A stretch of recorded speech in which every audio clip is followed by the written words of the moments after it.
So I'm getting ready for some coaching sessions tonight, and I thought I'd let you get a glimpse of what I do to prepare.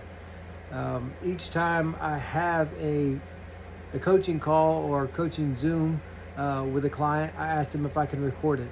I take personal notes, but I also like to take those recordings, and it gives us a transcript that I can then plug in to my program to kind of frame a summary of the conversation, some of the next steps, some of the things that they said they wanted to do, and a way for us to follow up on that. So it makes it pretty easy to make a development plan for them. So as I'm reviewing that plan, I usually just call them formation plans. As I'm reviewing that plan before the meeting, I'm going over what they said last time, what I said, kind of the direction that they wanted to go in this next session, some things to follow up. And so we'll usually start with that. But before I jump into that, I always ask them what's on their mind. What are they bringing to the coaching session? What are they hoping that they can get out of the coaching session? And that is a way for us to make sure that we stay in the track that they're already thinking. So coaching and mentoring are different, right? And so I will mentor, I will give them advice, I'll give them direction if they ask for it. But coaching, I'm helping them kind of discover within themselves the direction that they want to go in the meeting, and also help them to understand their own thoughts and feelings and emotions and what's inside of them, because ultimately they need to be a man that they're proud of. And so even the process of coaching is helping them to discover that. So there are times when they'll ask for advice, or they'll say, how did you handle this situation? Or ask me about a relationship. And I can go into that and I can help them kind of navigate that through my understanding. But ultimately, I want them to know what's going on inside of them. So that's one thing that, is often, to me, is a sign of a good coach. And I know my coach is like this with me, is that the plan is not for me to coach them forever. Now, I will be available as long as they want me to walk on the journey with them. But I'm trying to get them to a place where they can be proud of the man that they are, and they can have the tools that they need to regulate their emotions, to take ownership of their own world, and to then contribute and be useful in their surroundings, in their family, in the workplace, with their friends. And so the goal is actually me or them moving on from coaching. That's the goal, and that's what I'm trying to always prepare them for.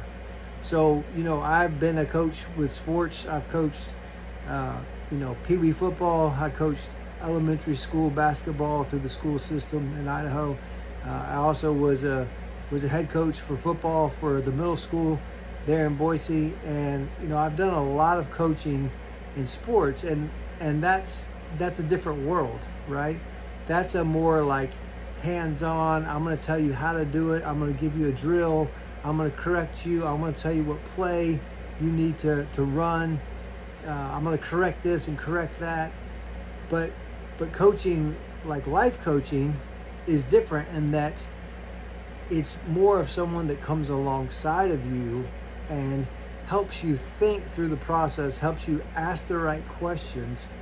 But even though I'm a professional and I am an expert at the coaching process, they are an expert at themselves, right? No one knows them better than themselves. And sometimes it's just helping them tap into that. So I'm more worried about what they discover on the coaching call or the Zoom. I'm more worried about how they dig deep and they find, what's going on inside of them. I might call out the different parts, like, hey, sounds like a part of you is thinking this, or a part of you is not consistent or aligned with who you want to be as a man, and then let them do the work of discovering how that is and how that fits in. So we talk a lot about curiosity, trying to help them become curious with themselves, helping them understand that maybe there's parts of them that they're unaligned with their mission, with their values, with who they want to become as a man. But again, it's not me telling them what to do. It's not me saying, if you just do this, this, you'll be great. Sometimes, they'll say, hey, I'm struggling with this life decision. And I'll ask the question, well, what do you want? Well, ultimately, what do you want? And maybe we'll slow it down a little bit so that they can actually figure out what do they want. And then is their life, is their strategy in line with what they want?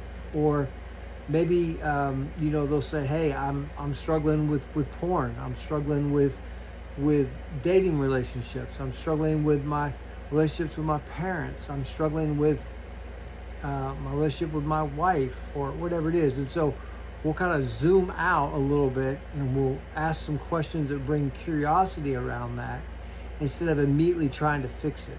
Instead of trying to just put a plan into place, we'll zoom out and we'll be curious about that. And then we'll go into the regulation part. So we'll say things like, where is this going on in your body? Like where do you maybe feel this? And it's not a bunch of feeling foo-foo, whatever, but it is connecting them. Like, say for instance, we're talking about anger. I want to know where they're feeling that anger. Are they feeling it in their head? Are they feeling it in their chest? Is there warning signs of that anger, or is it just come out of nowhere? Before I just give them anger management tools, that's not going to help them so much. First, we want them to identify that and understand that. Where is it coming from? And are they hungry? And that's why they're angry. Are they lonely? And so it's built up. Are they tired? They just need some sleep. Those are the types of questions that I ask to help them be curious with it, so they can then unpack that. And then, the other piece is that we do want to talk about responsibility. What are they responsible for? What is theirs to carry in this? We don't just go straight to discipline. Hey, you got to work harder. You got to have a plan in place. You got to be the man you say you're going to be. I mean, there are challenges that I give them, and there are ways in which, I confront them, or I question their actions or whatever. But it's not just behavior modification. We're not just putting a place and plan to make them a better man, right? So those are some of the things that we work through as I'm coaching, and I usually have models in place in my mind, or on paper or whatever, of where we're trying to get.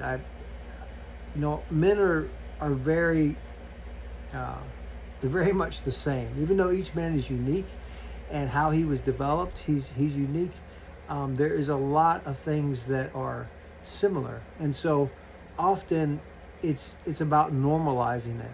So back to that problem that they may bring up. Hey, I'm struggling with a relationship, or I can't get up in the morning, or I'm not hitting my workouts, or I keep going back to porn, or whatever it is. So often we'll normalize that, because a lot of it is normal. A lot of men struggle with the same types of things, and as we normalize that, they often find grace for themselves. They often do the work to understand, okay, not grace to just do whatever I want to, but I see now that this is normal, and I see why I'm doing this, and I see how that's disconnected. And so the more that they can discover in the meeting, the less I talk, the more I can just kind of shape the conversation through formation, the more they're going to grow, the more it's going to be sustainable, the more it's gonna stick.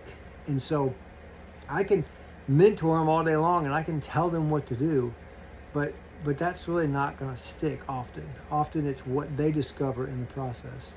So again, I'm getting ready for this coaching session, and I thought I would just kind of share what's going on in my mind, kind of share some of the framework that I use as I help form men.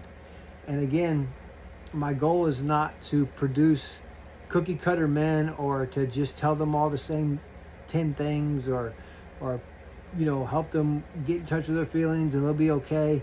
But there are tools that they can put in their toolbox, that when they're on the job or when they're at school or when they're in that relationship, they can pull these tools out and they can use them in life.